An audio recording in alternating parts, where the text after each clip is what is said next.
going on, everybody? We are at the Legislative Office Building today, Friday, January 20th, 2023. And the first thing I'm going to support here is this 1 p.m. HCR 3 reaffirming relative to affirming the state's power over the federal Constitution. Something a lot of people don't know is the New Hampshire Constitution is more protective than the federal Constitution. State constitutions have to be equally as protective or more protective, and New Hampshire is more protective. So I definitely support that bill. And then move over here. That's with the Judiciary Committee.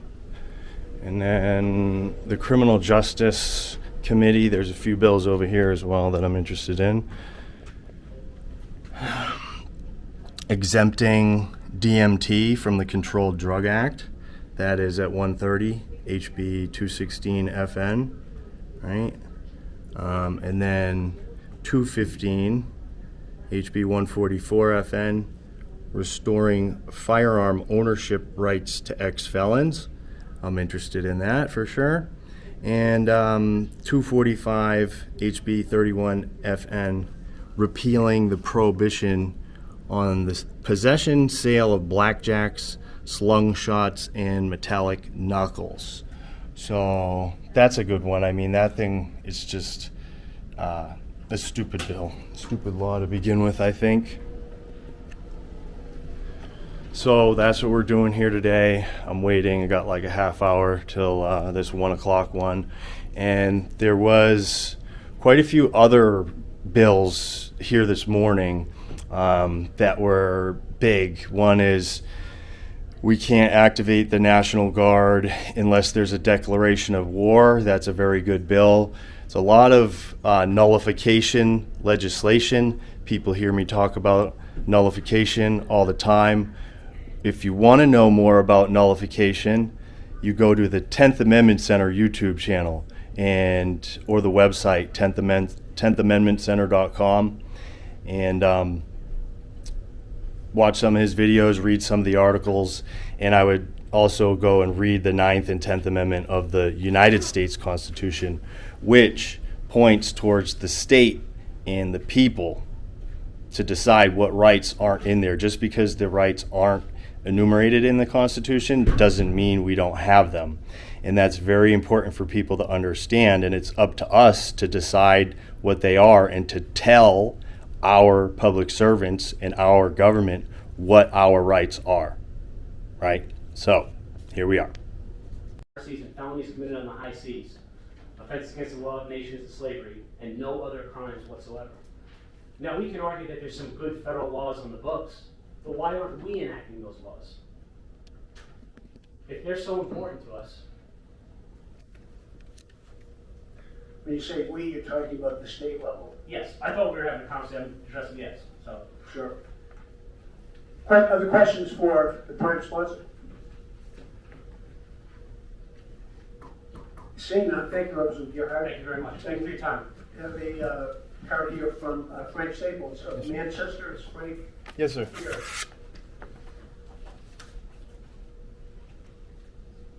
So yeah, I support this bill. I'll try to be brief.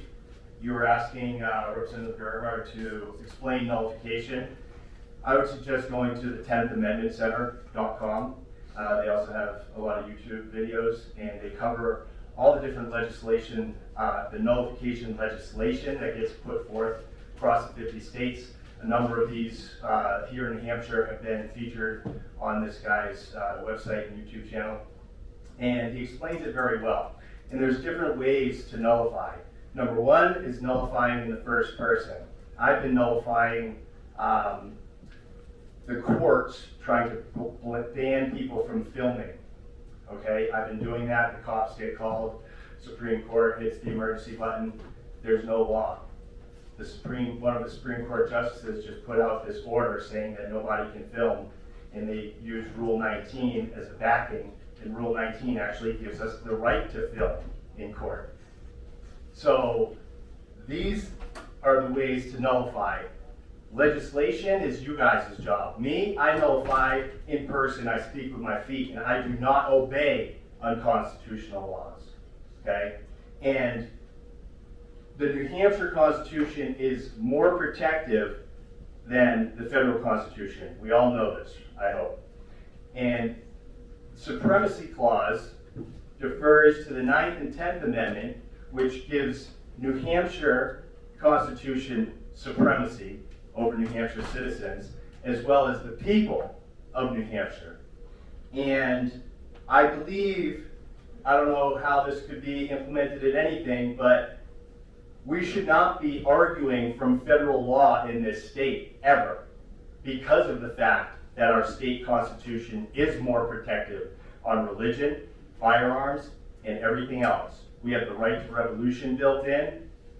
I mean, it goes on and on. So I don't know if there could be something put in there in this Article 7 that says we have supremacy and that all cases should be argued from the state constitution and not the federal constitution, because we are more protective. And that's all I have to say. Thank you. Would you submit any questions? Sure. Is there any questions, Staples? Seeing none, thank you for taking the time to speak to us today. Appreciate that. Is anyone else, would anyone else like to speak to this measure? Okay, seeing none. Ayahuasca is a plant medicine, it's a tea. It's generated by making tea with a leaf from a chacruna plant and a vine called ayahuasca. Chacruna is C-H-A-C-R-U-N-A, chacruna. And ayahuasca, I think you have a spelling on that? Ayahuasca is the vine. Ayahuasca doesn't have, it has very, very, very little DMT in it, or dimethyltryptamine. The dimethyltryptamine comes from the chacruna leaf, and it's boiled together like tea and drunk like tea. There's no processing that's going on. There's no chemicals that go into it. And this ayahuasca is worshipped in South America as a medicine. And it's a medicine for the soul. It's a beautiful, beautiful teacher, and it connects us with another level of consciousness, things that we hide from ourselves.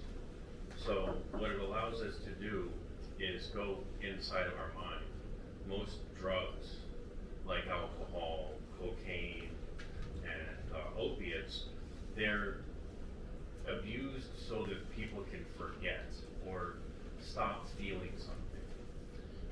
What ayahuasca does with DMT is it allows people to feel those things, and instead of running away from them, it's an uncomfortable process. It doesn't feel good. It's not a happy, enjoyable experience. But when we take our ego away and we can sort of feel those feelings with dimethyltryptamine, with ayahuasca, it allows us to get closer to God, because our separation is not with God, it's with ourselves. And so this molecule, this beautiful molecule, allows us to connect deeply with our inner spirit and reconnect with God. It's my sacrament, and I wouldn't be alive without it. I've had about 2,000 members of my church at this point.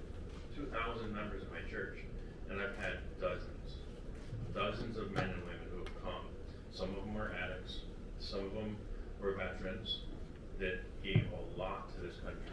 Some of them are soccer moms that were sexually abused, and they've come to me and told me that they were suicidal before coming. They were going to kill themselves if it didn't work. And they now have beautiful lives, almost all of them. I'm in contact with them all the time. At least once every couple of months we exchange emails. I have Zoom calls where they come. This molecule is present in almost every single living thing. Almost every animal on the planet has this in it. And it has something to do with the connection of consciousness. The molecule itself looks almost identical to serotonin, but right now all of you have DMT in your body currently at this moment. Right now, we all do, right? Serotonin is a feel-good chemical. That DMT or dimethyltryptamine has almost exactly the same makeup, so it attaches to the same exact receptors. It's just in a different way. It's very, very safe. It's not abusable. Nobody wants to take this stuff all the time. It's a very intense experience, and having that much energy and that much presence of a spiritual experience, it's something that somebody might want to do once a year. It's nothing that would make somebody want to steal their neighbor's car or a catalytic converter to get more of it. It's not like that. It's never going to be like that. It's an experience with God, and that's scary. The experience with love, that's a really scary thing. It's self-love. It teaches people to love themselves again. That's what serotonin helps us do too. It rebalances a lot of the brain chemicals like oxytocin, melatonin, serotonin, cortisol especially. So after an experience with dimethyltryptamine, people's cortisol levels drop significantly. It gives them sometimes a few days, sometimes a few weeks of a level mind. It relieves the symptoms of depression. And I would say that it does have medicinal value for sure. It's being studied right now at Johns Hopkins very, very deeply in the form of psilocybin, because psilocybin breaks down to DMT. Psilocybin turns into psilocin, and then when it gets in the bloodstream, an atom pops off and it becomes DMT. It's the same molecule. It's the same molecule. Religions around this have been around for thousands of years, as best we can tell. There's two that came from South America that are presently operating in the country. Both have had unanimous decisions from the U.S. Supreme Court, 9-0 both times, and that's Santo Daime and UDV. These are both Brazilian churches that came here and they're operating here above board with exemptions from the DEA. The DEA has paid me a visit, and we talked about it, and they're not gonna prosecute me. It's the First Amendment protects me, but that protects me. There's other people out there that don't want to come to a retreat in my place or don't want to feel religious. They deserve to explore their own mind, I think. That's my kind of talk for a lot, so if anybody has any questions, I'd love to answer. Representative Murphy. Thank you, Mr. Chairman, and thank you for taking my question. Given the effects that you've described, what's your opinion as to why the medical community isn't using this or hasn't been using this as it's well known? Why are they not using it to treat depression? Is it given our mental health crisis that we're all seeing? Why would you think that if it has all those benefits that it's not being used by the medical community to help address those? So that's a great question, and I have some opinions that I'll keep to myself, but they're currently studying it right now in a lot of universities across the country. Like I mentioned, Johns Hopkins, they're studying this deeply. And my view is that psilocybin is a lot more well known, but DMT is being studied. It's being studied a lot right now. This new psychedelic renaissance has brought on an incredible amount of study. It takes a while for that to come and be utilized. It's free, correct? Yes. Representative Hughes.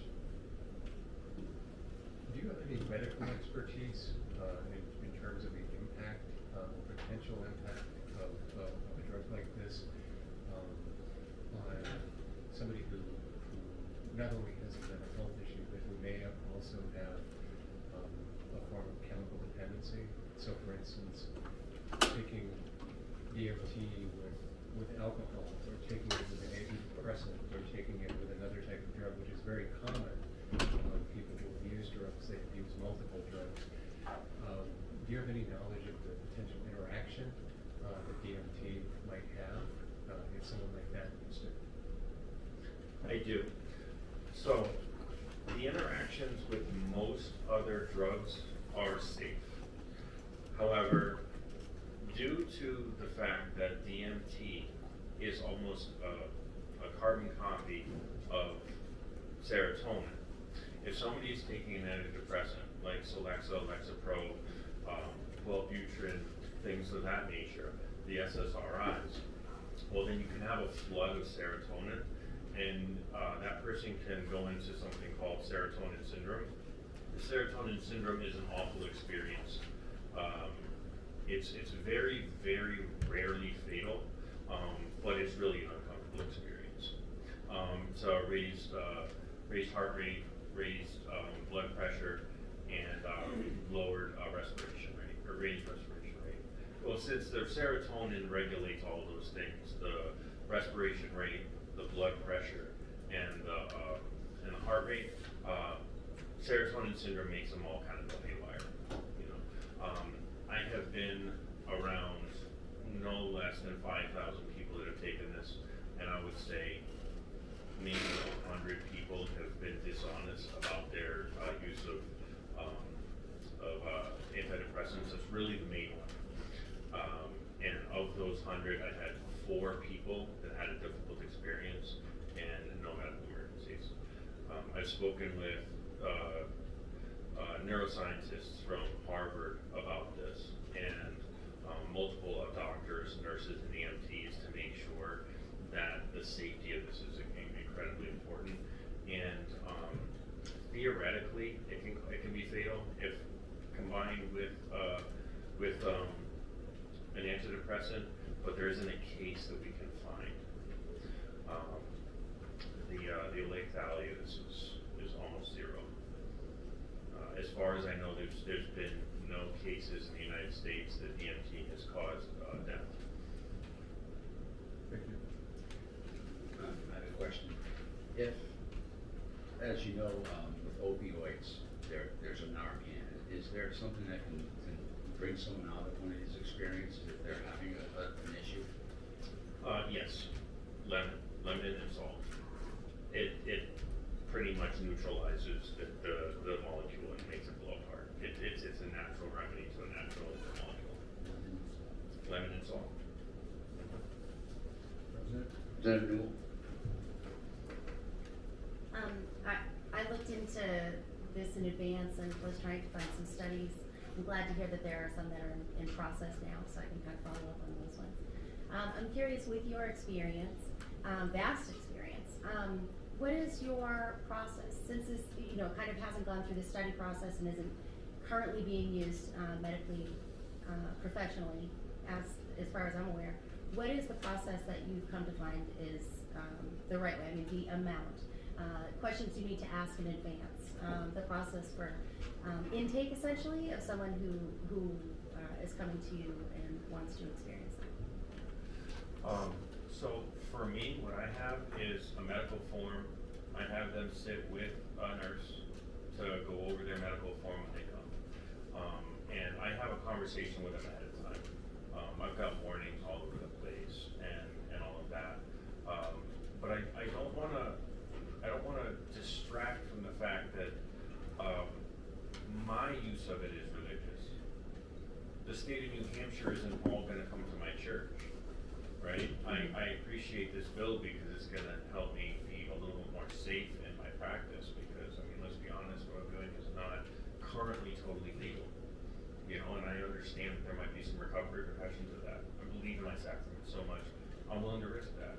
But there's other people in New Hampshire other than me and people in my church, and they should be able to explore their consciousness. They're not going to have a medical form.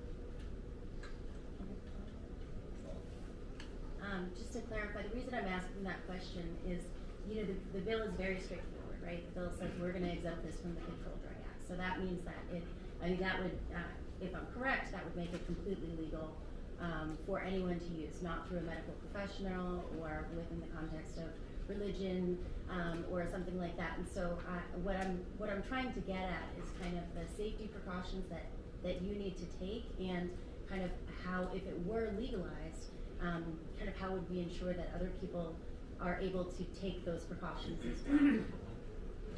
Yeah, I understand where you're going, where you're coming from, and I don't think that any of those are necessary. I don't believe that those safety precautions are necessary. With something like dimethyltryptamine, that I can't find a single case of a death. Cigarettes cause 440,000 deaths a year in this country.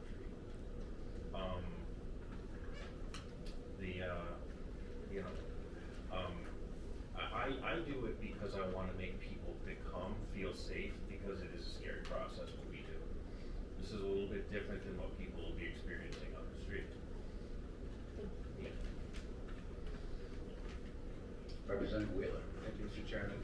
Thank you, Derek, for your testimony. I'm wondering, what is the typical ceremony like at your church? You mentioned just now that it was a little bit more scary than it would be like on the street. What does it look like? You said you have 5,000 experiences.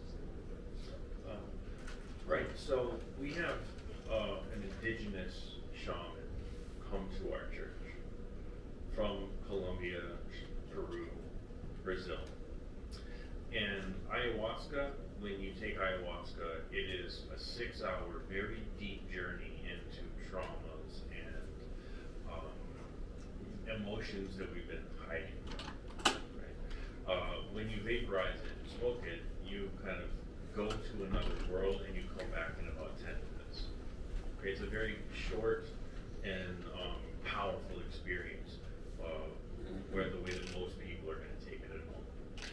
When you come to our sanctuary, ours is a long process. When you drink ayahuasca tea, it's between 4 and 6 hours, sometimes 8 and 10, but usually between 4 and 6 hours. And you're very vulnerable for a long period of time. So we have a staff of about 10 people to make sure that you're very cared for, that you're safe, that you're comfortable, a nurse on staff and all that. And so it's scary being vulnerable. It's scary feeling the feelings. Representative Murphy. Thank you, and thank you for taking my question. When you talk about your staff, what are the qualifications of the staff? I have various different staff members for various different things. You don't need a PhD to wipe buckets. So we have people all up and down the scale, but I have a PhD in psychology on staff. I have multiple people that are trained in integration coaching and addiction recovery, licensed addiction recovery. I forget what the term is, but and then I have somebody who has who worked in nursing, an EMT on staff, and then multiple other people who have trained in Peru and Brazil that have worked with this medicine closely with shamans for a long period of time. In addition to that, we have people that help people back and forth to the bathroom and don't have a very important body of knowledge.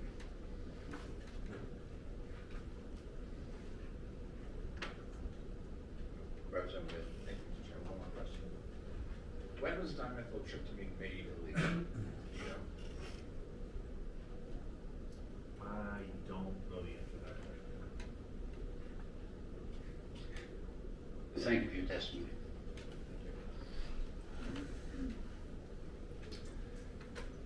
At this time, the chair, policy and training.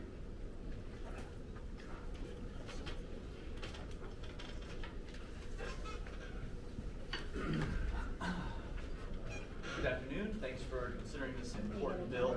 Thank you. Good afternoon. Thank you for considering this important bill. I wanted to bring you up to speed. I don't want to repeat what was already said. This was really good information. I'm also a minister with the Shire Free Church. I have some personal experience with using DMT for spiritual reasons. And there was a very important Supreme Court decision. There were a few national Supreme Court decisions that were mentioned here so far, but I want to bring your attention to a New Hampshire Supreme Court decision. It came out in December of 2020. It was a unanimous decision in the case of a gentleman who had been arrested for psilocybin, which is, as you heard, a related molecule.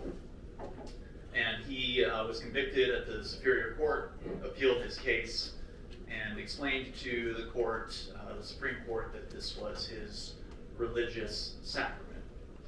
And they said that the New Hampshire Constitution absolutely protects not just your right to religion, which the U.S. Constitution protects, but the New Hampshire Constitution goes so far as to protect your right to worship in the way that you choose. And so with a full unanimous vote, they overturned the Superior Court's conviction of this gentleman and set him free.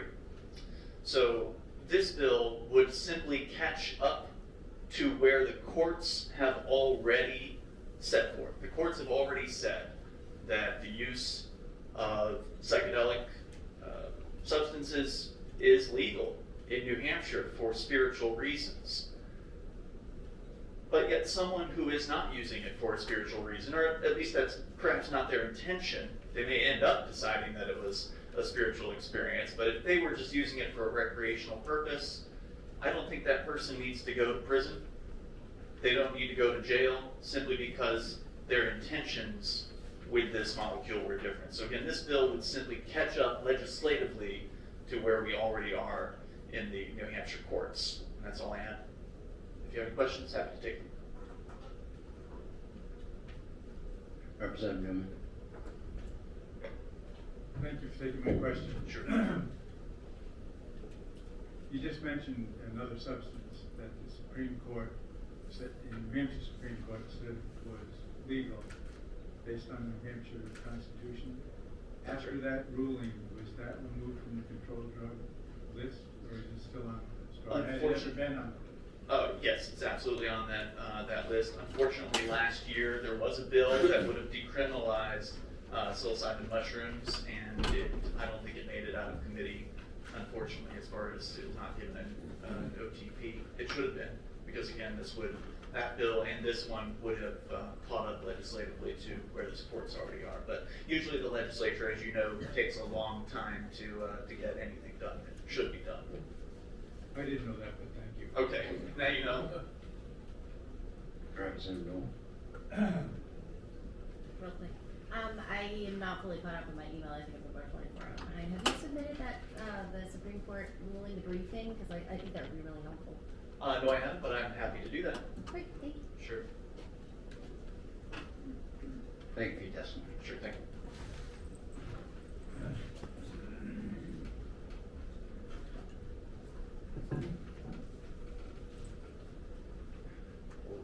The chair recognizes Joshua Holmes.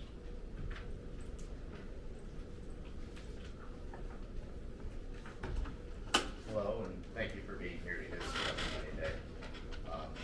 I had the good fortune to go to college on the GI Bill, and so the government paid me to read books for 4 years. And one of those books was the Epic of Gilgamesh, which is the oldest version of the hero's journey that we have in the surviving text. It's something like 5,000 or 6,000 years old. And in that story, the hero of the story goes through the flood of the Bible, but from a different perspective. And he utilizes the drug that is ayahuasca or DMT to journey to the spirit world and to resolve the personal issues that had made him a tyrant king and allowed him to be a complete person and to rule his kingdom with justice. This same chemical is found in the acacia bush, which is the burning bush that we know from the Bible that Moses saw that allowed him to speak to God. So it is general knowledge that the purpose of this drug is to allow you to achieve a religious experience. I just wanted to make that clear. It's something that I got out of my undergrad degree. If anybody has any questions about these stories, I don't know anything about using the drug personally, but I could tell you about the meaning behind the stories. I got the degree in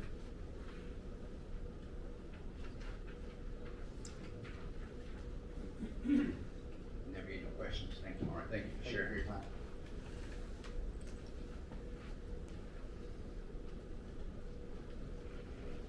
The chair recognizes, I believe it's Reverend Gabe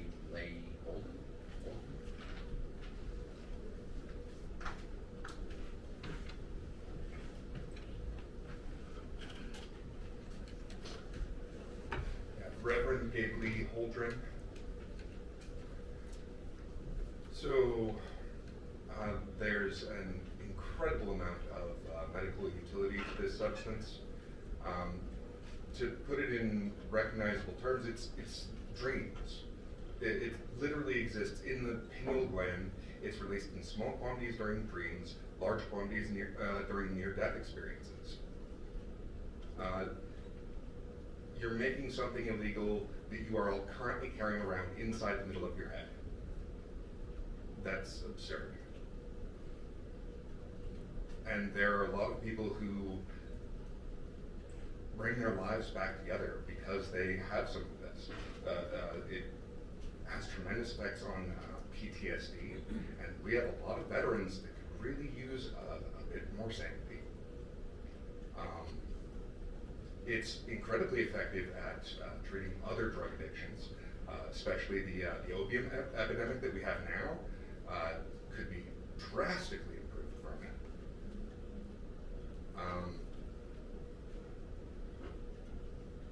I don't know which is more absurd, the fact that, oh, by the way, it's in all your groceries. Like, we'd have to put away every grocery store if we're going to actually enforce this. It's absurd.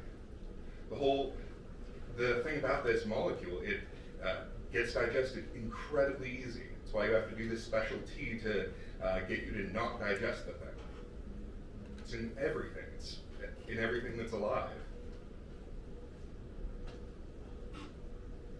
I'm happy to take any questions. Yep. Representative Meeks. I do have one question. Oh, sorry. One more thing I wanted to do. The illegalization, as I understand it, it was in a swath of when LSD was put on the drug list to. They'd seen this massive social change, so they're like, clamp down on that. What are they doing? LSD, put that in there. What's this? That's also one of these. Okay, put those all on the list. As I understand, that was the only real thinking on this thing in the first place. Sorry. Sure. Given the fact that it seems like the drug is manufactured, maybe not by the people who use it, but manufactured locally for the people who do use it. One of the things that I'm curious about is people who have addiction issues, mental health issues, PTSD issues, taking a powerful drug that, if you're taking the wrong antidepressant, has the risk of actually killing you outside of a clinical setting. What is your ability to actually help people who get into not just mental distress, but actual physical distress in your places of worship? What do you mean physical distress? One of the things we heard earlier was there actually is a risk of death due to serotonin. Yeah, it's you can overdose on it, like very many substances. I mean, enough water will kill you, and that's the thing. The way that it's made, there are two substances. One, it has a heavy dose of this thing that's in everything, and the other gets your body to not digest it. So the drugs that you're referring to are this side of it. So you're just overdosing on it. So it's like, oh, don't take a bunch of alcohol when you've been taking a bunch of alcohol. Yeah, the difference between between poison and medicine is always in the dosage.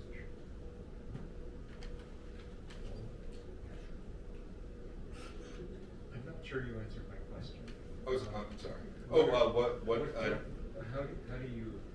How are you prepared to actually take care of people who may have an adverse physical reaction to the chemical? I don't run a church for this. I will vouch for everything that's been said on that, but so personally, if I was going to, and I suspect that he probably has this, there are ways of diluting that effect. There are things you can take. First thing I would be, okay, get but like, I'm sure he knows the chemistry far better than I do to tone this down. So it would be, yeah, absolutely, if you're going to run a business or a church that does this, it would be prudent to have some on hand. But anything that you have too much of is going to kill people. And the thing with this is, because it's illegal, it's not dosed out. Like, it doesn't come in nice little, here's your dosage, because it hasn't been able to be put on shelves. So we don't have this in its proper dosage. Yeah, similar to aspirin. If you take a bunch of aspirin, yeah, it'll be a blood thinner, and if you're already on blood thinners, then that can kill you. Representative Whalen. Has this ever killed anyone? I don't know. Thank you for your testimony.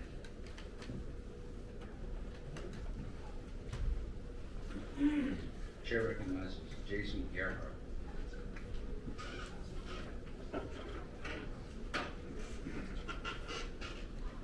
Thank you, Chairman. Thank you, members of the committee, for hearing this bill. My name is Jason Gerhardt. I represent Northfield Franklin, Merrimack 25, and I'll keep this short. We obviously are in the throes of a major opioid addiction epidemic, and the current, let's put it this way, a large proportion of people who are incarcerated suffer from addiction issues. That should be kind of self-evident.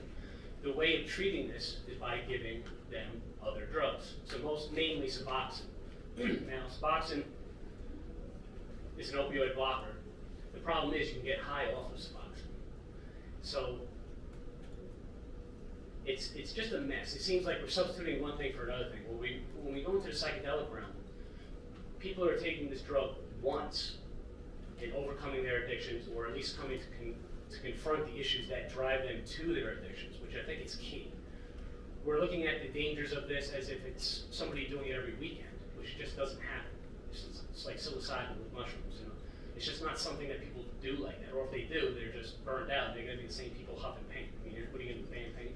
So my point being is that if we really want to deal with the addiction issues, we have to kind of look to something that has actually been used in the past to cure them.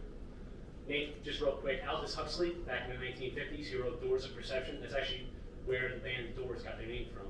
But in it, he was talking about his mescaline experience and other psychedelics. And shortly thereafter, they banned all that and canceled all the research. So we've kind of been in the dark ages of a lot of this stuff. So at the very least, if you guys do decide to ITL this or whatever, at least in the future, or somehow amend this somehow, at least open up some kind of ability to investigate and start some trials at the state level so we can actually see what's really going on here. We have plenty of people locked up. Why not? You know, I mean, let's just try to figure out, we got to do something, because a lot of people else not working. What are you going to make stuff more illegal? I mean, it's already legal, so it's like, so anyway, I'd be glad to take some questions. Seeing none, thank you for your testimony. Thank you very much. Chair recognizes Mr. Frank Staples. Thank you. I'm going to try to touch on a few things, and I will credential myself. I spent 5 years in solitary confinement, 2.5 years for refusing to shave my beard on religious grounds. So I do understand the First Amendment and what this gentleman should be referring to is not the First Amendment, because it's less protective than ours, Article 5, is religious freedom recognized, which Ian Freeman testified to, protects the right to worship. So I also understand the clinical concerns, and I would recommend people to go to MAPS.org, that's the Multidisciplinary Association for Psychedelic Studies. It's a 501c3, government funded.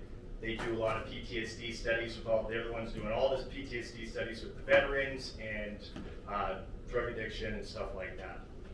I'm actually trained as psychedelic peer support specialist.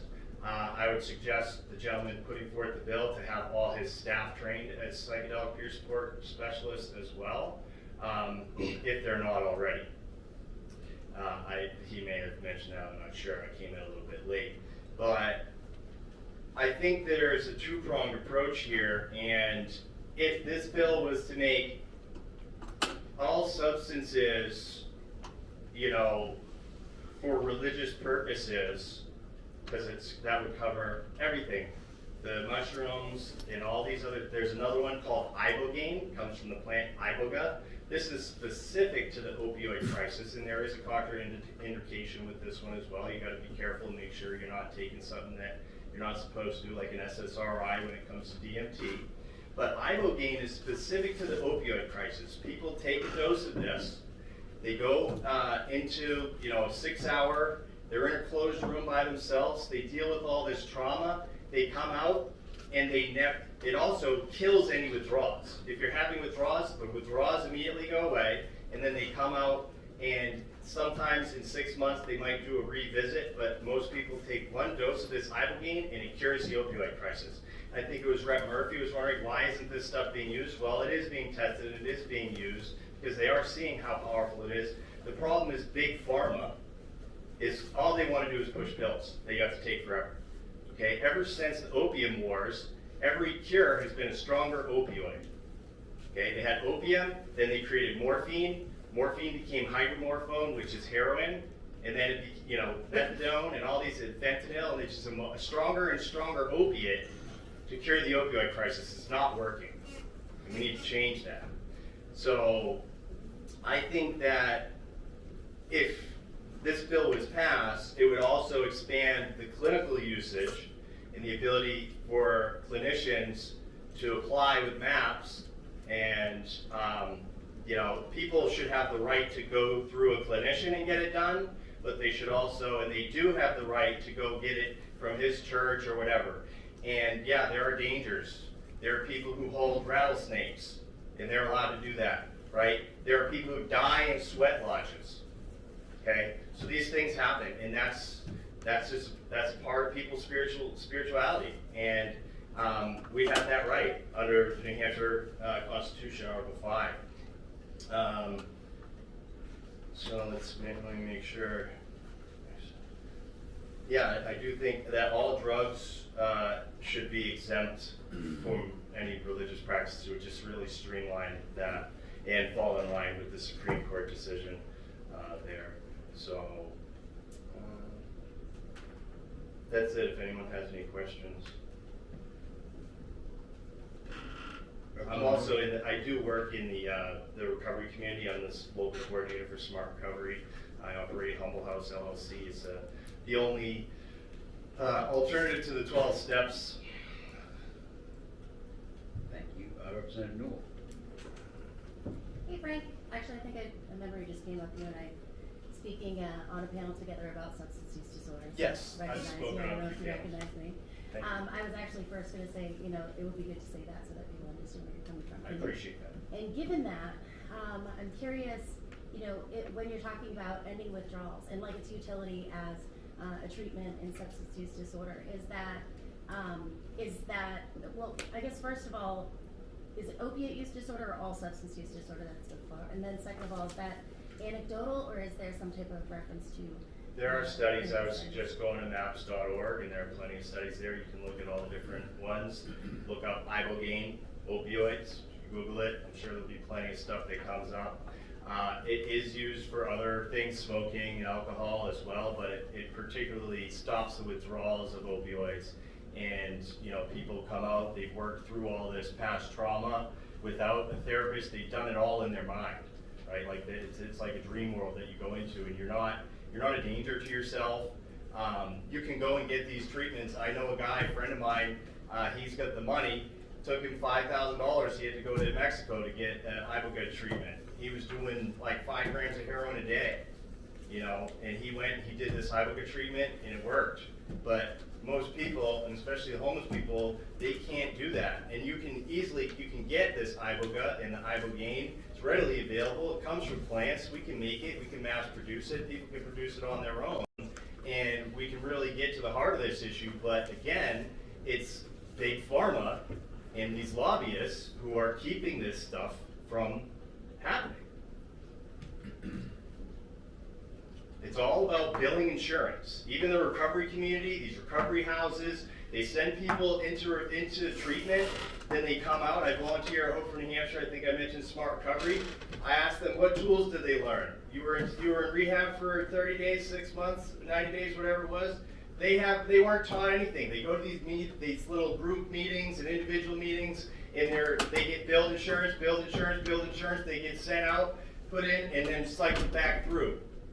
It's disgusting. It's absolutely disgusting. And all the money's getting funneled through this, this recovery housing coalition. They got to certify these houses so all the money can get funneled to these houses. That's a conspiracy too, and that's not okay. That's all, one hand washing the other. These people doing favors for their friends. And are we going to solve the problem, or are we trying to line everybody's pockets? That's the question. That's all. Thank you.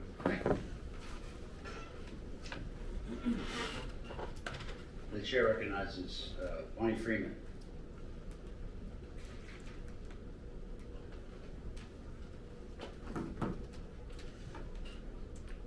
Hello, my name is Bonnie Freeman. Hello, my name is Bonnie Freeman, and I'm a minister of the Shire Free Church as well. And I just think it's interesting that 4 speakers, including myself so far, have all been ministers of some sort. I think it's interesting because I was actually an atheist for a long time, and Minister Holdren, I'm not part of his church or anything, I was just talking to him, and I would consider it ministering to me. Really helped me to realize that even though I didn't believe anymore in a God up in the sky judging everything I did, because I grew up Christian and I broke away from that, didn't mean that I hadn't seen any evidence of God before, and I just had to think of him differently, sort of. I just wanted to put that out there because I think it's interesting. All of us have had experiences with this molecule, DMT, and it helped open our eyes. Well, I can speak for myself in this part. It helped open my eyes to a loving presence that's out there and also in everyone that I call God. So I just wanted to throw it out there. I thought that was interesting. Basically, I take DMT once in a while, and the government making it legal in 1970, to answer your question, doesn't stop me. All it does is put me at risk for harm by the hand of the government by utilizing my natural right to put into my body whatever I want. But it's not going to stop me, so the laws against it are at the very least not effective. I've been diagnosed with PTSD, and I work with my dreams a lot, and almost 2 years after the incident that gave me PTSD, I have dreams that I interpret as my brain still trying to understand what happened to me. But during a time that I took DMT, I wouldn't say that it cured me, but it's helped me to change my perspective on what's happened, and even look at the people who were persecuting me and my church and my husband with love, like people that I should want to hate. Like, it's helped me change my perspective and realize, basically, well, I've only taken it in the vaporized way. I've never taken ayahuasca, so that's a big distinction. I've never taken a 6-hour trip, and I don't even think I would describe what has happened to me on DMT as the furthest that you can go, which, like, people call it blasting off. I don't think that that's happened to me. I wanted to explain in just real terms what it's like.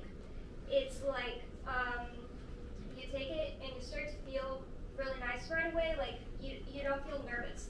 I told some other ministers of mine that were thinking about taking it and then did take it because I recommended it as a sacrament, that with marijuana, which a lot of people are way more familiar with, you can easily just start to feel nervous, and you don't get that with DMT. It feels like somebody's there just giving you like I don't know how to explain it, except for that you feel very relaxed and nice. You don't get all crazy and feel like you're out of your mind or feel uncomfortable when you're taking it in the vaporized form. I've never experienced ayahuasca. But basically, you just start to think of things differently, and maybe you'll see beautiful patterns. Usually that only happens to me when I close my eyes. So it's not like if I have my eyes open, I would be seeing a pattern, but I know people that does happen to them. But things will look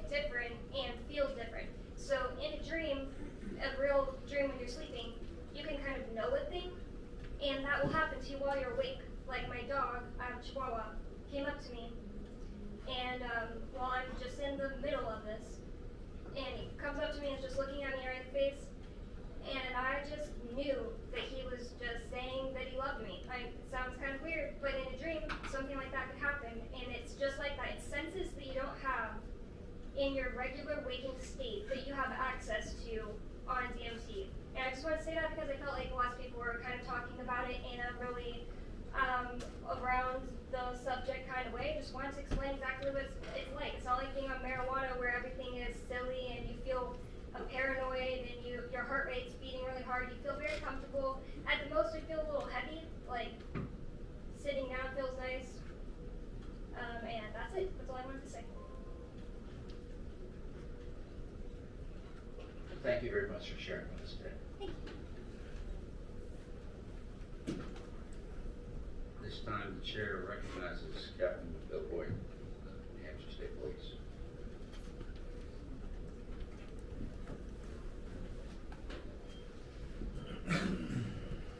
Thank you very much, committee, for hearing my testimony.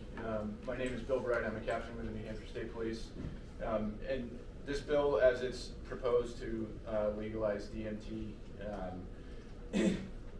our concern is obviously with the public safety of the citizens of the state of New Hampshire. It's classified as a hallucinogenic drug, as it has been testified to. This is also a Schedule I drug, which makes it illegal federally. Our concern would be that with it more readily available to the public, there would be more widespread use, which would lead to more impaired drivers, more access to children, and not necessarily for the people who are taking it, but for the others that may be affected as a result of their use of this drug. So for those reasons, we would oppose the bill as it is written. Representative. So to the fact of people driving, is there a test to determine if this is in their system, how much is in their system, and are they under the influence while they're driving? It would be just regular impairment that an officer would be able to detect.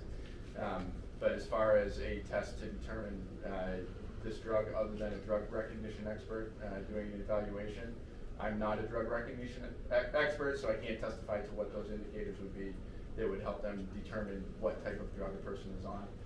But other than that, no, there's no test that I know of. Representative Sully. Thank you, Mr. Chairman.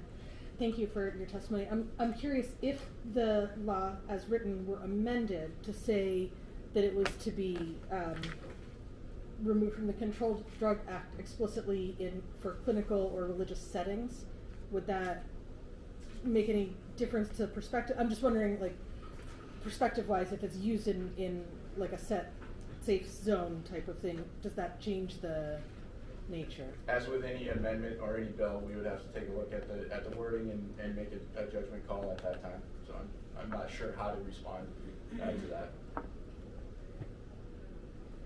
Captain, if you can tell us, are you aware, is this readily available now? I mean, is there a black market for it currently available? This is nothing that I've come across in my career. To my knowledge, it's not seen often. Obviously, there's been testimony that it is available and in different forms, but it is not something that I've come across personally, and I don't know of any current cases. Representative Wheeler. Thank you, Mr. Chairman. That you're right. How many people are pulled over per year? If you could follow up with this number, if you don't know it off the top of your head, in regards to who are high on hallucinogens. I'm not aware of those statistics. I can look into that for you if you would like. Anecdotally, would you say a lot of follow up, Mr. Chairman? Sorry, still getting used to this. Anecdotally, would you say that there are a lot of people who are pulled over who are on hallucinogenic substances? Well, as you know, I mean, an officer won't be able to determine that at the time that they pull somebody over. They would be looking for impairment. That the numbers, I'm not aware of. I don't know how many people are pulled over for hallucinogenic. I can look into that for you, though. Representative Saitek. objection, as I hear it, is the same as your objection to marijuana. It's what the effects of driving, is it not? I don't see any other issues that you raised. Well, there could be many other effects as far as it's my understanding that a person who is under impairment of this drug specifically, it's unpredictable high, I guess, so to speak. Like, no, I don't believe that anybody knows how it's going to affect them ahead of time, or how long, or anything like that. So a person who is under the influence of, say, this drug, that for an extended period of time may come across many different situations, and in an altered state of mind, we would be concerned about safety for them and for other individuals that they come in contact with while they're under the influence of this drug or of any drug. Thank you, Mr. Chairman. Could you speak to, I guess the implications of it being, of course, federally, it's a Schedule I drug.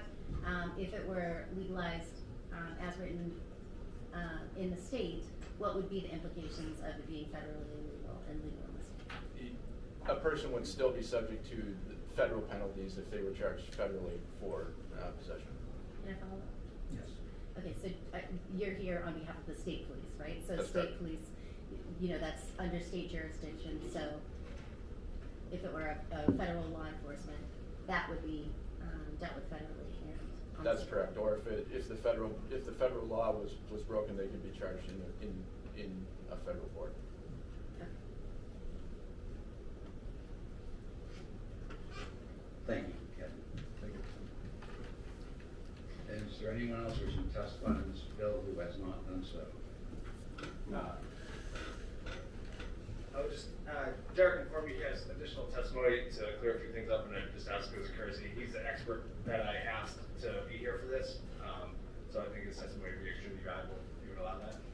Actually, I'm late for my next bill, so I will not allow that, but I would welcome him to email us and if he wanted to rebut what he heard.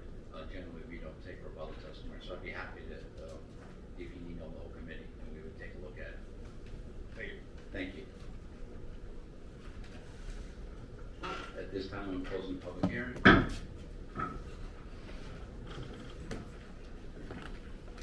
I'm going to open the public hearing on HB 144FN and recognize our Rep. Gerard.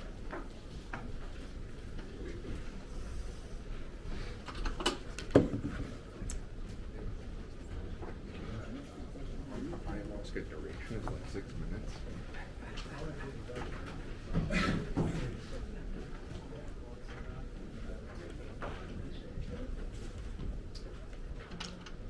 Thank you, Chair. Members of the committee, here again. My name is Jason Gerhardt, representing Northfield Franklin. And I'm here to speak on restoring firearm ownership rights to ex-felons. Non-violent ex-felons. Emphasizing the non-violent part. I had testimony submitted from several people. Unfortunately, I did not bring printed copies for you. I would like to submit emails afterwards. I'll forward them.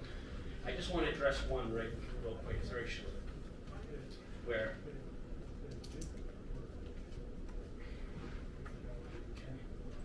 this is a resident of Manchester, which, as you know, is not high crime, but definitely not low crime. So she's a single mother, 2 children. And she writes, my name is Molly Mae Washington, retired Army combat veteran, currently a registered nurse at the Veterans Administration. In 2015, I served a 3-year state prison sentence for a non-violent financial crime of embezzlement. Restitution will be paid the remainder of my life. I own a home in Manchester, New Hampshire, and have 13-year-old twins. It is not safe. I contacted a lawyer, Penny Bean, in an attempt to restore my rights a year ago. Current law prevents my Second Amendment rights from being restored so long as I owe restitution. I am off parole and have satisfied my sentence. Please revise the law to allow non-violent felons Second Amendment restoration upon completion of their sentence. We shouldn't have to pay a lawyer $6,000 to accomplish a constitutional right. It was unknown to me until very recently. There's actually a cottage industry in New Hampshire where we have attorneys that help people get their gun rights back through the annulment process and so forth.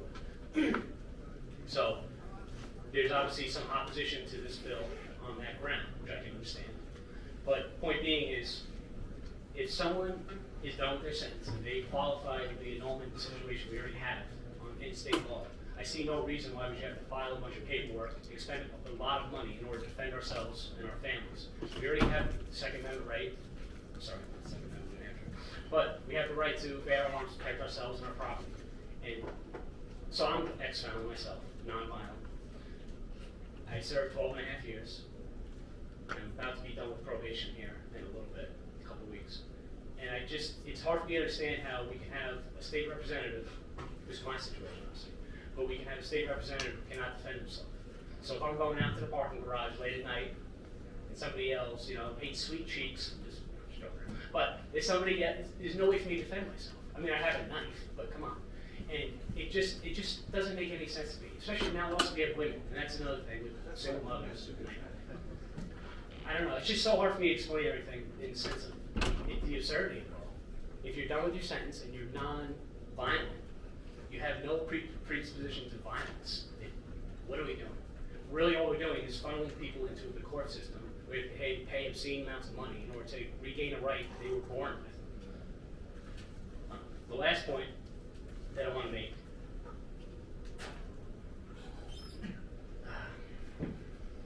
Getting a little tripped up here in my mind. Okay, we've got some camera action.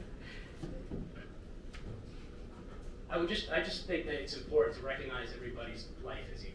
And I just don't see why we should say that you have the ability to defend yourself and you don't.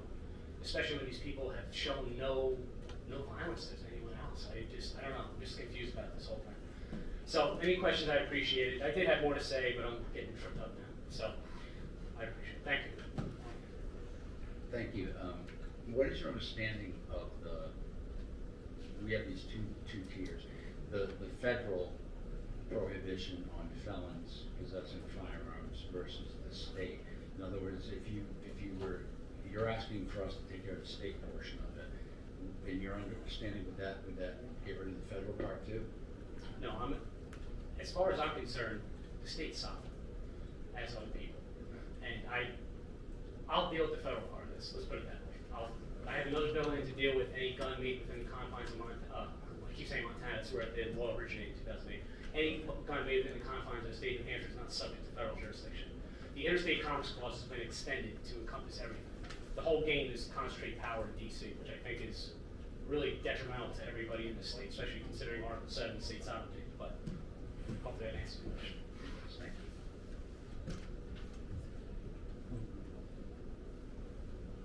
you. Thank you. In my mind, violent crime and drugs go together, and I don't think I could find myself supporting this unless we amended it to include nonviolent or to consider drugs as a violent crime. If you're talking about embezzlement, I don't objection to that. But how do you feel about considering drugs as a violent crime? And by the way, your probation lasts 2 years. You got elected for 2. Oh, you said stay up. I was like, hold on, no. As far as drugs go, I think we'd be crossing into a very dangerous territory. So let's go back to my whole little prison stint. What are we going to do with alcoholics? What are we going to do with people huffing propane? I didn't even know people huff propane. I found out when I was campaigning in Franklin. Somebody told me somebody exploded down the street years ago. But there's so many addictions that to just try to say, okay, these illegal drugs, like we just heard on DMT, we just heard that. So if somebody gets caught with DMT, we're going to take their right to defend themselves and their families away from them. Now you say, well, they could be violent. There's a lot of things that could happen.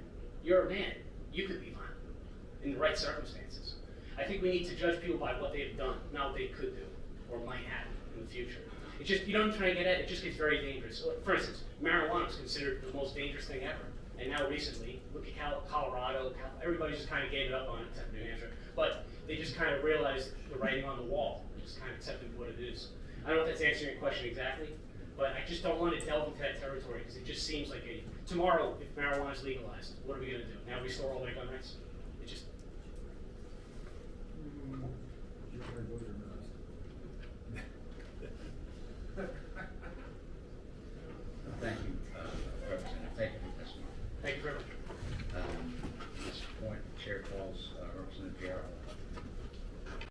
Ooh.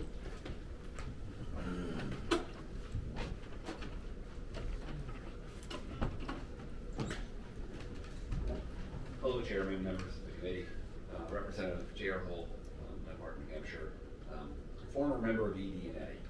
So my good friend up here, Representative Sytek's going to understand what I'm about to make as an argument. We do have a lot of non-violent felonies. If you pull up the chapter on occupational licensure, it shows up about 90 times. Landscape architect, doing forestry. I'll pick on the field that I'm in, engineering. Okay? If I do engineering and I do it under a DBA, it's no longer a natural person. It falls under, right, doing business as, which means it's another entity, which means instead of a misdemeanor level offense, it's a Class B felony. Restoring the rights of citizens who haven't hurt somebody, okay, is an important thing. And I'm here as a board member of the New Hampshire Firearms Coalition to talk about long-term, we've misused the term felony in a lot of our statutes. This may be a mandate to start fixing that. The correct thing would be to, right, use felony for violent level offenses. We don't. We use it for a lot of things. And occupational licensure is the one place, and I can send the committee the list of places it shows up in between section 308 and 322. There's a lot of them as a penalty. Citizens should not be denied their natural and constitutional rights because of archaic and complicated laws and something as simple as a failure to pay a $100 licensing fee, right? If prosecuted, rarely does that happen, but if prosecuted, could put you in jail. So with that, I'll close my testimony. Thank you, Representative.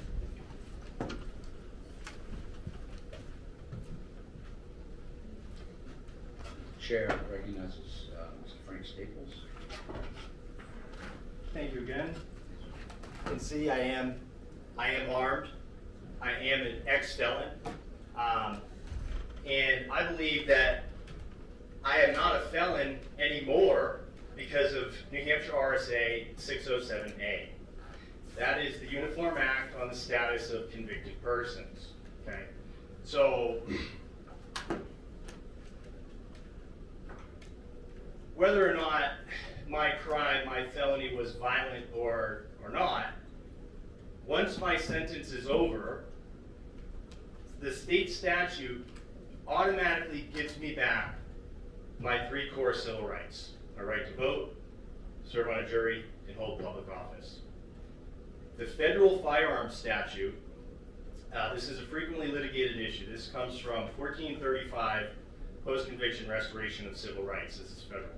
A frequently litigated issue under 922G1 is whether a convicted felon is exempt from the prohibitions of the statute because of post-conviction restoration of civil rights under state law in accordance with 18 U.S.C.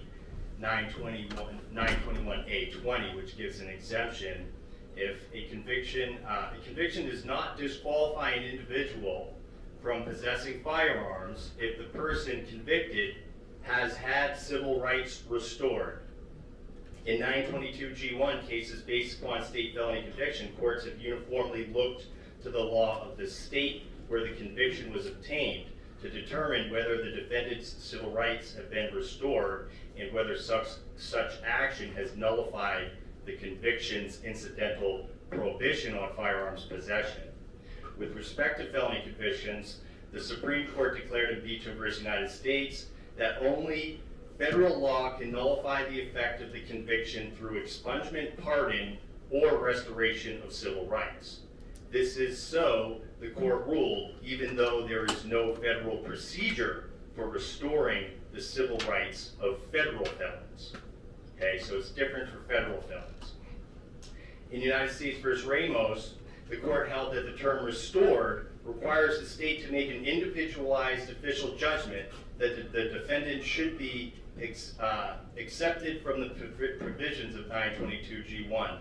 The criminal division takes the position that where the state law contains any provision purporting to restore civil rights, which 607A does, either upon application by the defendant or automatically upon completion of sentence. It does automatically in New Hampshire.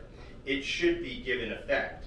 It is not necessary that the state issue an individualized certificate reflecting the judgment of state officials regarding an individual defendant. The Ramos case should be limited to its unique facts and not extended to attempts to nullify the effect of other state schemes for civil restoration.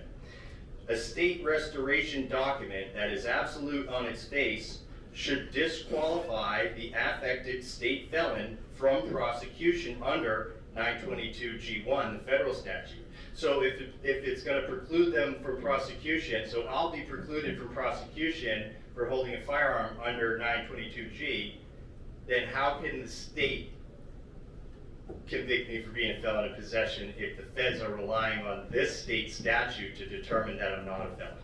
So I posit that the certificate of discharge 607A5 gives us back all our civil rights. We suffer no civil death upon completion of our sentence. Once we have no restitution, we're not serving probation or parole, which I'm not. I'm completely off paper. So it's my understanding, in my interpretation of the law, that I'm not considered a felon. The problem is, this 607A, it defines what a felon is, but it doesn't explicitly state it. Nowhere in the state law is felon defined. Felony is defined. Sure, a felony is defined, and violent felonies are defined. Non-violent, you can't turn non-violent things to violent. I mean, that's pretty crazy that this guy's even suggesting something like that. I will say that. That's absolutely ridiculous, and you should retire. Hey, sir, you want to keep testifying? Yes. Then keep it. So, whether it's violent or non-violent, once someone served their conviction, then they're no longer considered a felon. But so I would say that 607A backs up, that chapter backs up this bill, and it just needs to be clarified that, and the annulment statute needs to be repealed. There's no need for an annulment process and statute to have to pay for the lawyers because 607A already gives us back our rights. But it's very, very sophisticated language that you have to decipher to gather all this.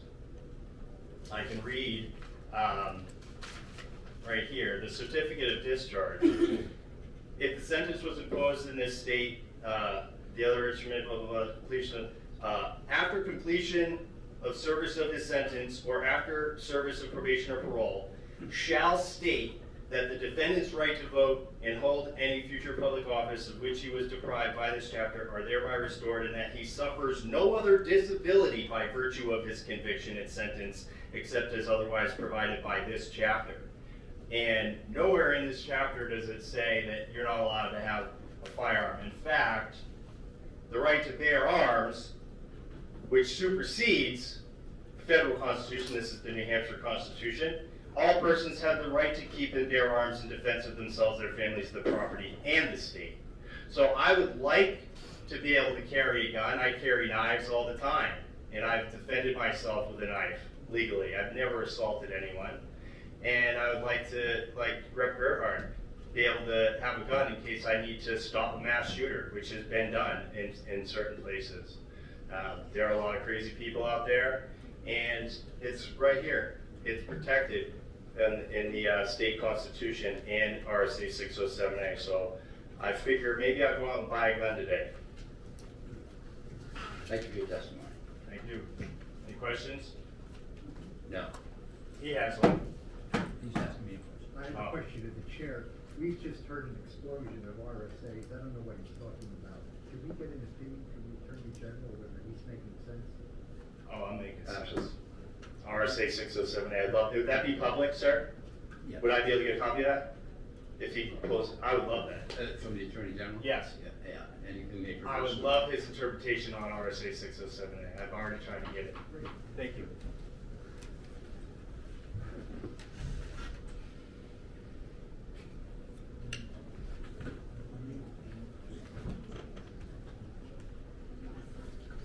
I know what I'm talking about. Attorney Stephen Enders, please. I know you don't. It's okay. Sir, you're about to be removed. So please, deep breath.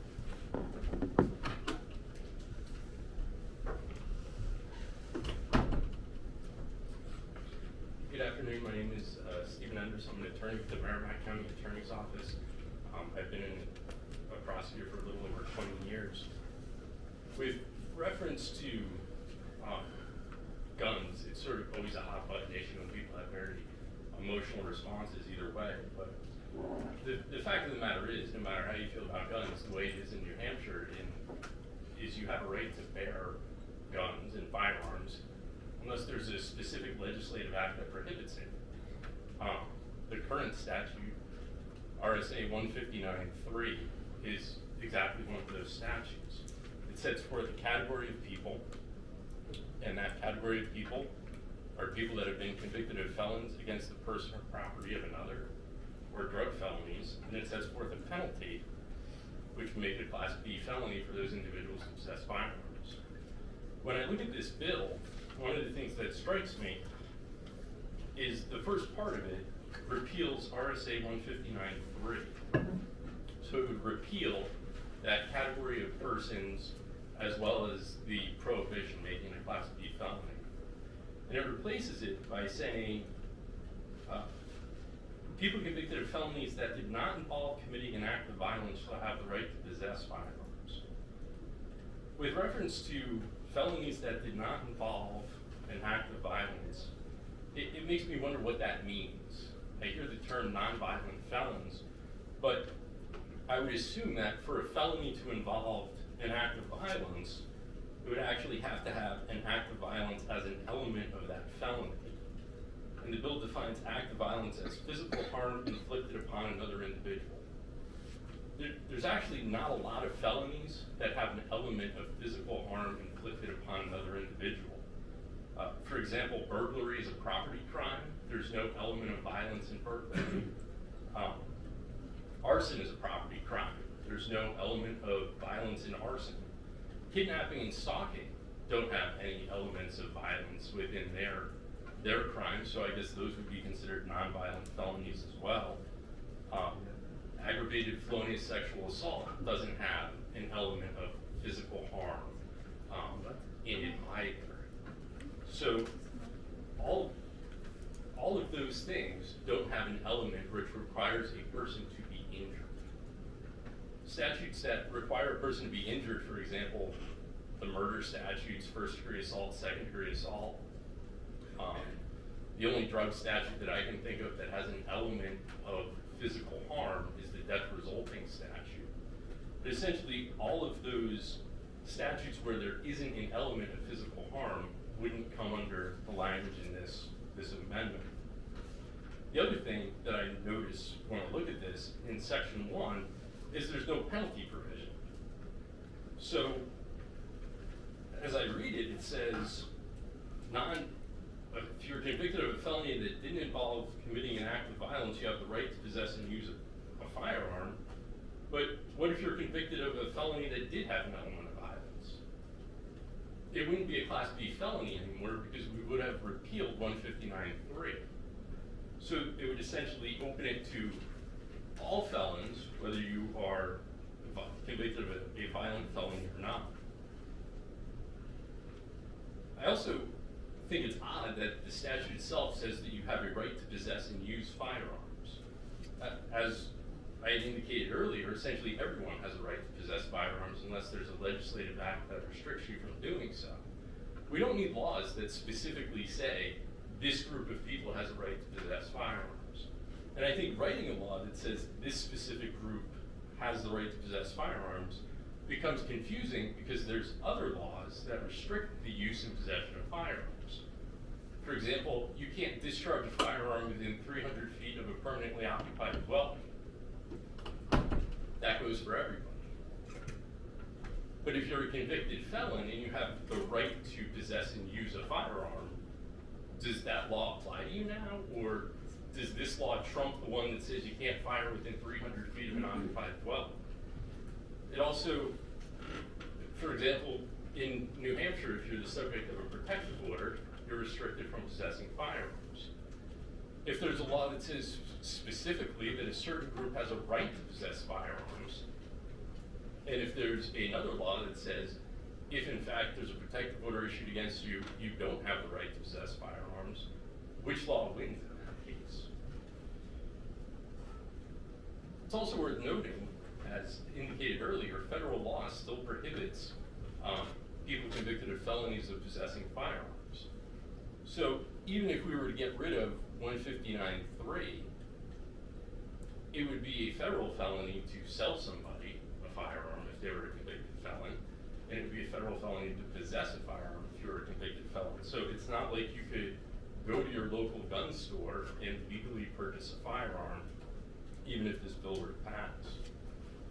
Looking at the second section of House Bill 144, it talks about armed career criminals. And again, this suffers from sort of the same difficulty. It says an offense that involves an act of violence or a threat of violence, and then defines that as bodily injury or the imminent fear of bodily injury.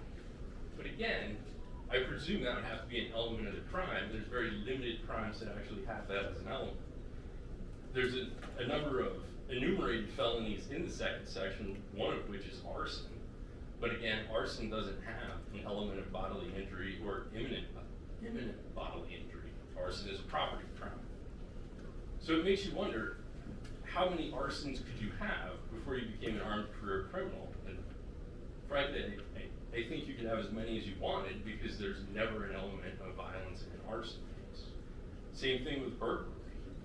There's no physical harm or threat in a burglary. It's the crime of breaking into someone's property with an intent to commit a crime within that property. So theoretically, you could have as many burglaries as you wanted and still possess firearms. Same thing with robbery. There's a version of robbery that does have bodily injury, but generally, robbery is not a crime with that element. Child sexual abuse images, there's no element of violence in that crime. And then looking at the third section of the bill, House Bill 144, it amends the exceptions provision in 159.5, which currently says 159.3 and 159.4, to just bring it to RSA 159.4. So law enforcement would be exempt from RSA 159.4, which makes no sense at all to me because RSA 159.4 was actually repealed in 2017. So it would reference a statute that no longer exists and say that this group is exempt from this statute that doesn't exist. So I think there's certainly the philosophy of allowing felons to have guns, which I would not be in agreement with. But if you did adopt that philosophy, the language in this bill certainly, in my opinion, doesn't get you there. So that's why I'm asking you find it inexpedient to legislate. Thank you. Representative Sytek. You're the Merrimack County attorney, right? I am an assistant county attorney in Merrimack County. Okay, yes. Are you representing there's 9 other counties. Are you claiming to represent them, or is this your own offices or your own opinion? Where is this coming from? Where are you coming from? So I only represent the Merrimack County Attorney's Office. As I indicated earlier, I'm an assistant county attorney in Merrimack County. I have spoken with Attorney Halverson, who is the Merrimack County attorney. He couldn't be here today, but he and I did discuss this bill at length, and we agree on the shortcomings within it. Representative Crowe. So, in your opinion, kidnapping is a nonviolent crime?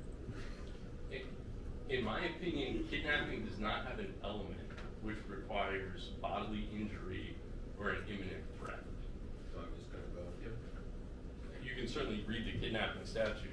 I think, Representative, that he's talking about the specific language in this bill versus those specific crimes. And I mean, I can expand on that. Each crime has elements which the state has to prove beyond a reasonable doubt. So, for example,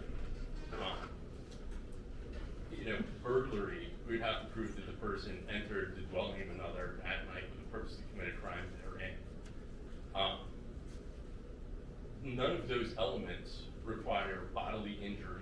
or the imminent use of physical force. So when we look at whether or not something is a violent felony, I believe as this bill defines it, it says a felony that did not involve committing an act of violence, and an act of violence is defined as physical harm inflicted upon another individual. So the only way you would know if that crime had an act of violence, and if the jury found, or essentially the finder of fact found that act of violence beyond a reasonable doubt, would be if that act of violence were an element of the offense. And as I said earlier, burglary doesn't have an act of violence as an element of the offense. I don't believe kidnapping has an act of violence as an element of the offense. So you could certainly have a very violent kidnapping, but it doesn't have an element of the offense involving an act of violence. So in my opinion, the only way you can have a felony that involves an act of violence is it would have to be an element. Otherwise, you'd have to go back and look at the alleged facts of each individual crime and decide essentially on a case-by-case basis whether or not it was a violent crime or not. And I'm not sure how you possibly do that. I want to go to arson. Thank you. Representative Pratt. Pretty sure that guy. I believe arson is charged in two different levels. If you set somebody's house on fire at night when they could be sleeping there, I believe they're charged at a higher level. And then if you set fire to somebody's house in the daytime, it's a lower level of crime. Because it's assumed that people will be sleeping in the daytime, and the nighttime they are. So isn't that a felony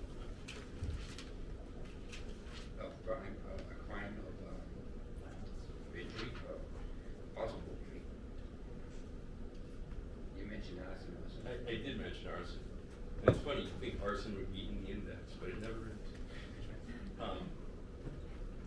So arson is a property crime.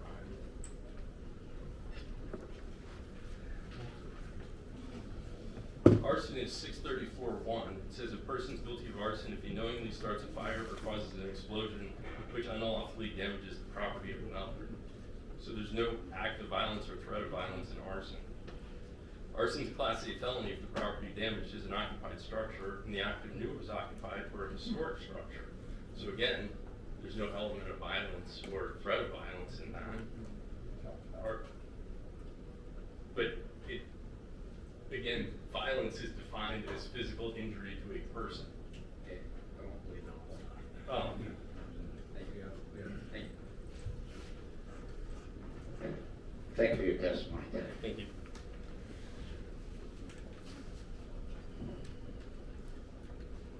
The chair recognizes Dr. Hammond.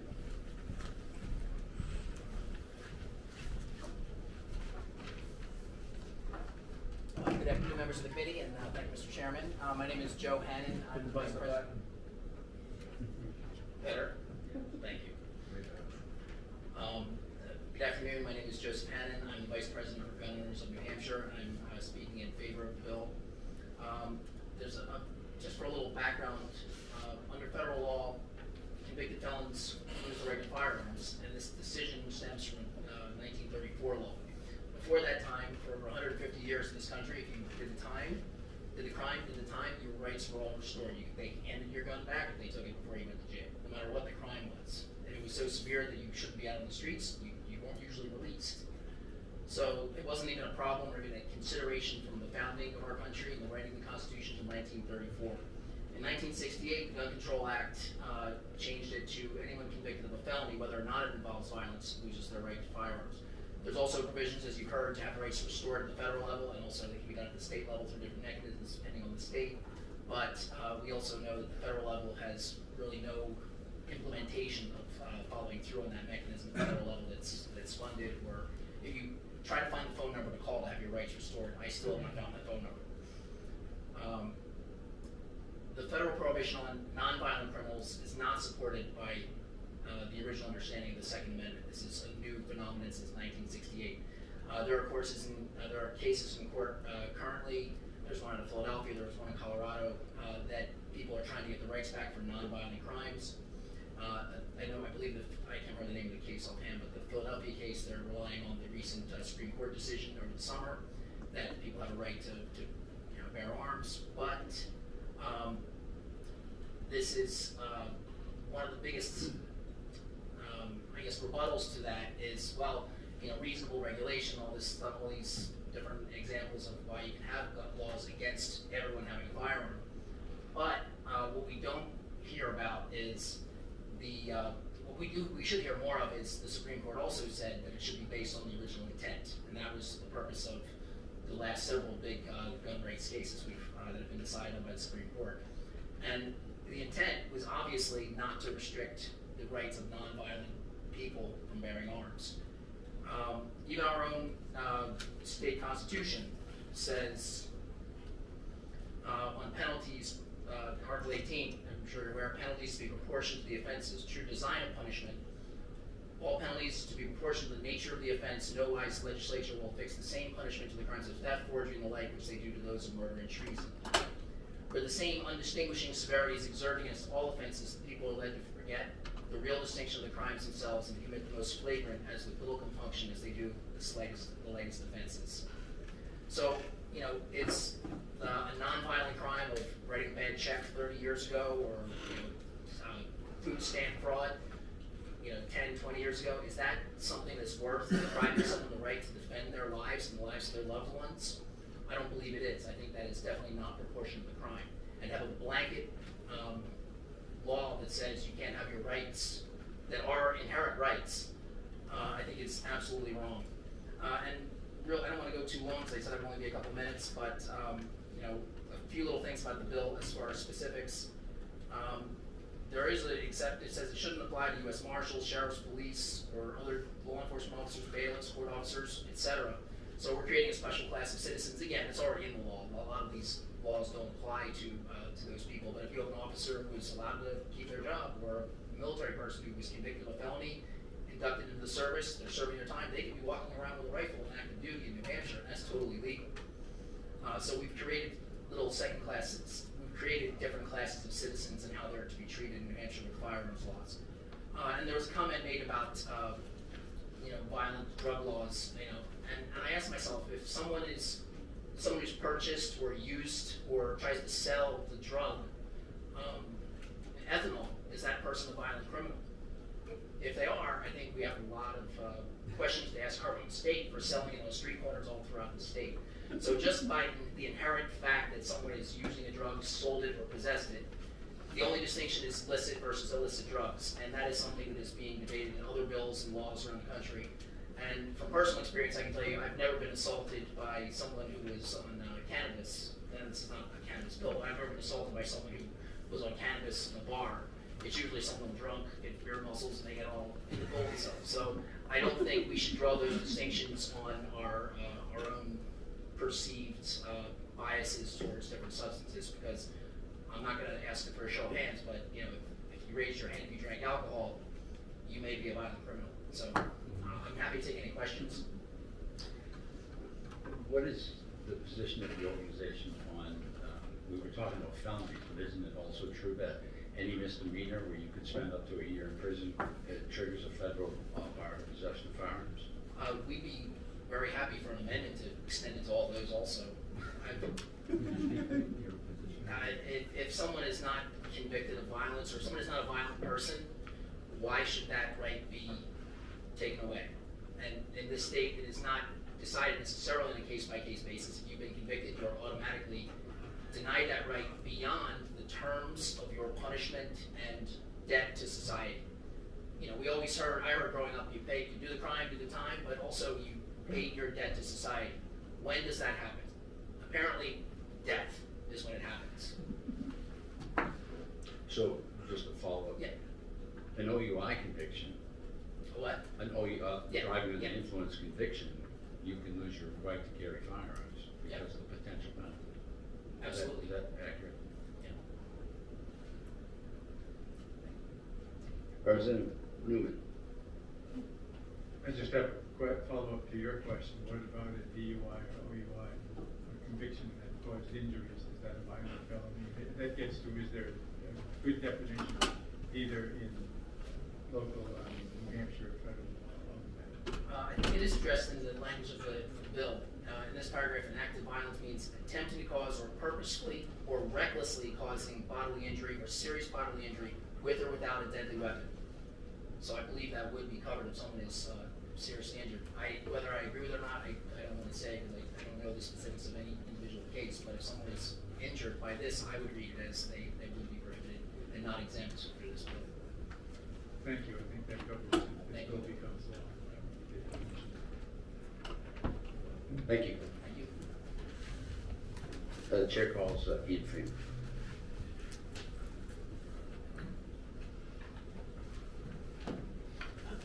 Thank you for listening here. I do support this bill, although I don't think it goes far enough. The fact is, there's the reality, and then there's what the law says. And the reality is, if a violent person gets out of prison after being convicted for a violent crime, and that violent person wants to go and get themselves a gun, it doesn't matter what the law says. They're going to be able to get a gun. Where there's a will, there's a way. And if they want to go and commit another violent act, they're going to do that.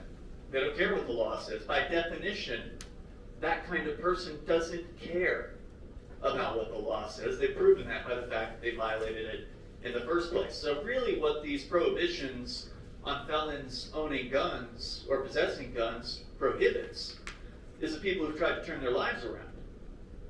The people who maybe they did something wrong when they were in their teens or their 20s, and then they spent some time in prison, and then they got a family together and they started their own business, or whatever the story is. They've turned their lives around. They haven't recidivized. They haven't committed another act. They are now a valuable member of society, but they're prohibited because of a mistake they made in their past from being able to protect their families and themselves.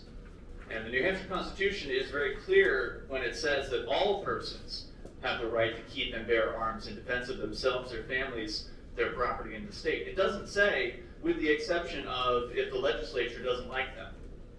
So, like I said, I support the bill, but I think that quote-unquote violent felons do not all go on to commit more violence, and they should also be included in this legislation. Because they're humans too. Thank you. I don't see any questions. Thank you, Mr. Is there anyone else who wishes to testify who has not testified on this bill? Seeing none, I close the public hearing.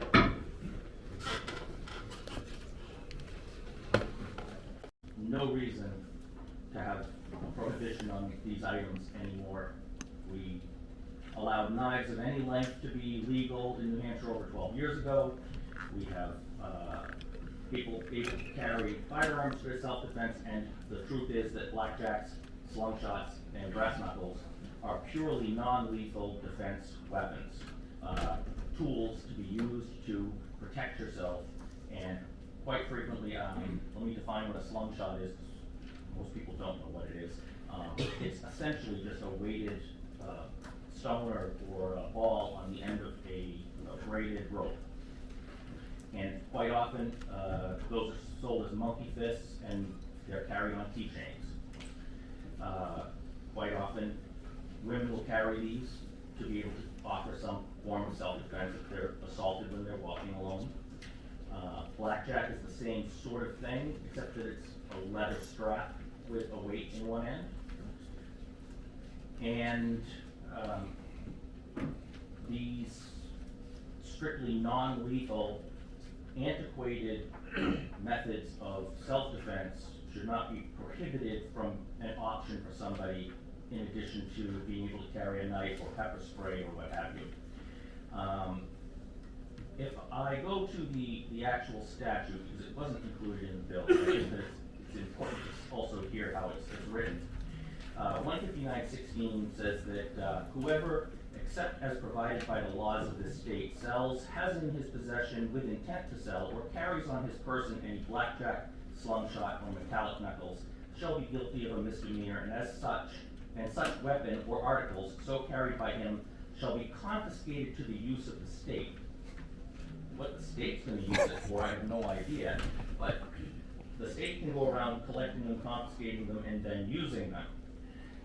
The reason I've also asked to repeal 17 is because 17 basically says the provisions of the preceding section, all of 16, shall not apply to officers of the law, to persons holding hunting or fishing licenses when lawfully engaged in hunting or fishing, which is how I became aware of this as the chairman of fishing game, to employees of express companies while on duty, to watchmen while on duty, to emergency medical technicians, firefighters, military personnel while in the course of their duties, or to duly authorized military or civic organizations when parading, or to the members thereof, goes on.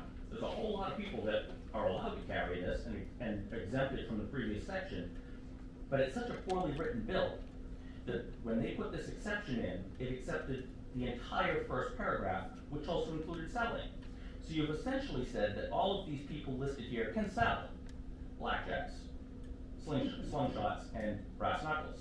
So police officers could open little boutiques in the back of the trunk of the car and sell brass knuckles, slingshots, and blackjacks out of the back of the trunk of their car. A hunter in his tree stand could open up a briefcase and open up a little shop and sell them. Perfectly legal, because this is so poorly written that the second paragraph exempts the entire first paragraph for this group of people, and it's just a shambles. So I'm asking you to repeal both of them. They are widely in use in the state. They're not being, this prohibition is not enforced, except maybe as a secondary offense if they stop somebody for some other offense and they say, oh, we can also add on another charge because they're carrying that. One more thing I'll add before I finish and take questions. You can go through the airport and TSA will not take a monkey fist off your keychain or a blackjack off your keychain if you're carrying one. It's not considered a lethal weapon and they don't care if you carry it on a plane. If TSA is not going to prevent us from carrying those on a plane, why are we saying that you can't carry them around to be a self-defense when you're walking through a dark parking garage in the middle of the night? Thank you.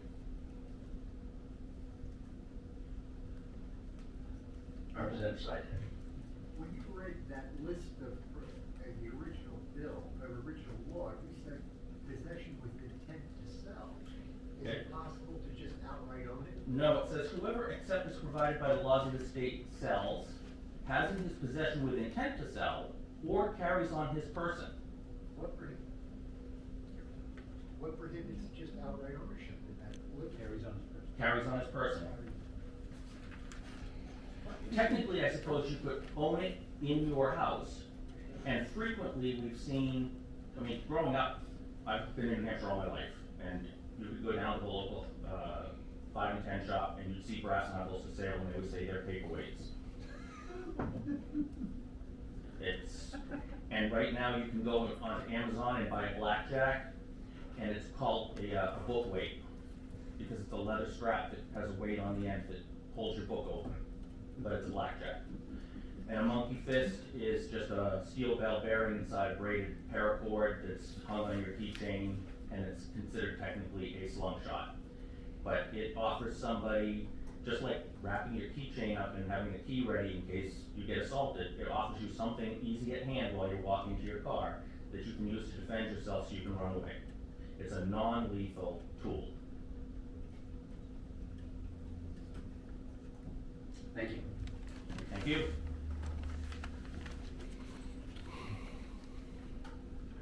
The chair recognizes Representative Hall.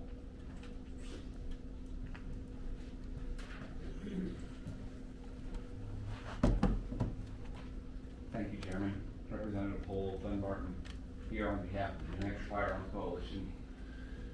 The New Hampshire Firearms Coalition is a 501c4 nonprofit representing the gun owners in the state. And although this bill has almost nothing to do with the gun owners directly, it has to do with something called possessionary offenses. And in this case, it's possessionary offenses of self-defense tools from the early 1900s. Right? Today, people would carry mace with them, or pepper spray. That would be the most common non-lethal tool that someone would carry with them if they wanted to protect themselves. That has supplanted most of the ones on this list. These are now collector's items. Let's call them what they are. These are things that go in museums for the most part. So, because it's a possessionary offense, and possessionary offense is, it's not what the tool is, it's how the tool is used. Murder is a crime because you use something, baseball bat, axe, firearm, doesn't matter, whatever, and you harm someone, that's a crime. We definitely have laws that prohibit crimes, and we do things about crimes. But the mere possession of something should never be an offense unless it's part of a criminal, right? Part of the evidence of a criminal activity, right? I have a stolen good. That's a different story. So we would ask that you would pass this because we leave these laws on our books that really aren't enforced. That, as the prior member said, right? He wants to buy a paperweight and hold his book open, and it just happens to be sold to something else. They do sell knives that happen to have a series of finger holds built into the hilt that potentially, under an overzealous prosecutor, could be prosecuted for one of these laws, I think. And all it is a better way to hold on to the knife. So with that, I would ask you, the New Hampshire Firearms Coalition as an organization supports the repeal because this law is antiquated, and it really has to do with effectively collectors' items, self-defense tools. Thank you. Thank you. The chair recognizes Frank Staples. Thank you. I'll be brief. I live in a horrible neighborhood in Manchester, New Hampshire, and as I showed you earlier, I have a knife. A knife is actually more deadly than a gun. If I was to stab somebody with this, it's over with. I would prefer not to have to do that and be able to use something like a club, a blackjack, a sap, or some metallic knuckles. Not only would it keep me from likely killing this person and causing, the ambulance and all that, but it would protect my hands as well. So anyone who has to use their hands for a living, whether it's typing or doing any work, that would allow people to protect their hands if they ever did have to defend themselves in a situation like this. And I mean, it's absurd. I'm allowed to have a sword on my hip and all these knives, but at any length, but I can't have a little blackjack or a monkey fist or something like that. It's pretty crazy. And like J.R. Hull said, there's already crimes. If you assault somebody with a pen, it's assault with a deadly weapon. If you assault somebody with a rock, it's assault with it. If you assault somebody with a sap, a blackjack, unprovoked, it's not self-defense, then it is assault, unprovoked assault. So we already have crimes, and I think I'm being redundant at this point. Thank you. Thank you. No questions? Oh, sorry. Representative Newman. Yes, Mr. Staples, Mr. Staples, I think, I'm not sure if you just said it or the previous representative, but I just kind of quick look while there was testimony going on. Brass knuckles could be carried on, could get through TSA, but they would have to be in a checked bag. Checked thing. And I think there have been instances when TSA has confiscated whatever you want to call them, a brass monkey thing or whatever. Sure. Check bags. Do I have a question? Yes, do you agree with what I just said?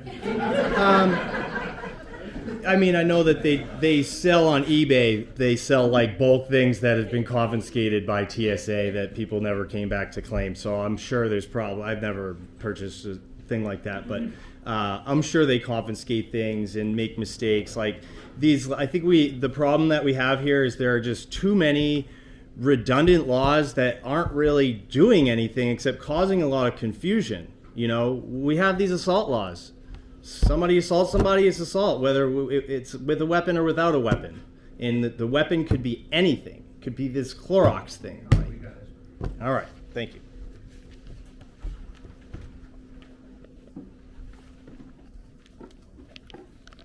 Dr. Hannon.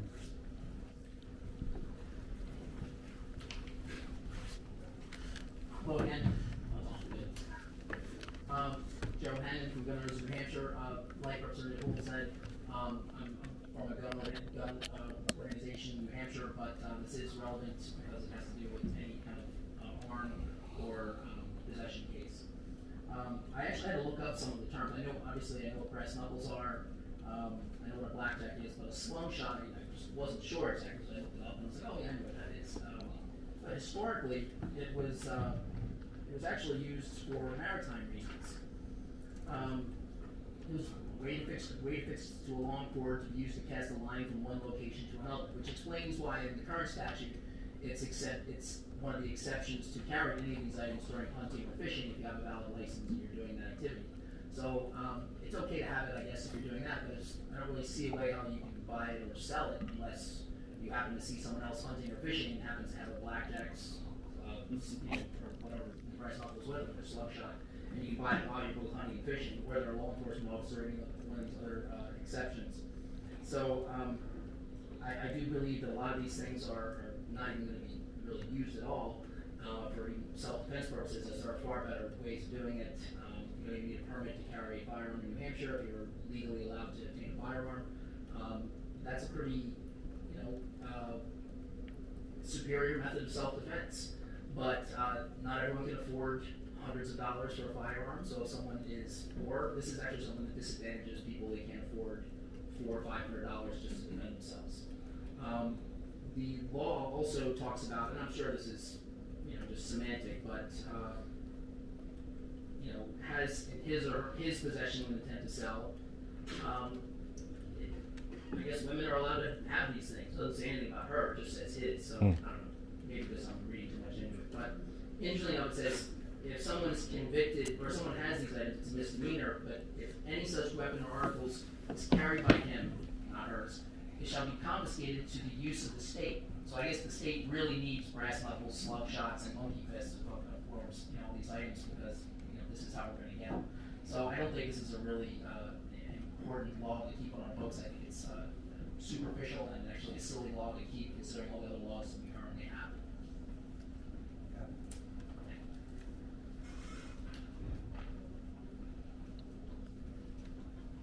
Representative Guerra.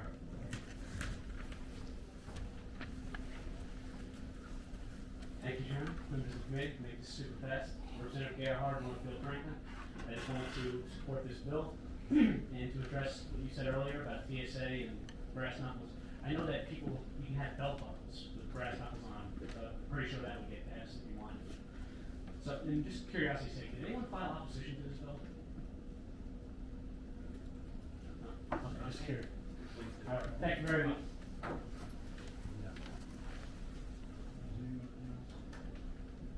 Anyone else wishing to testify on this bill that's not testified? There's being none,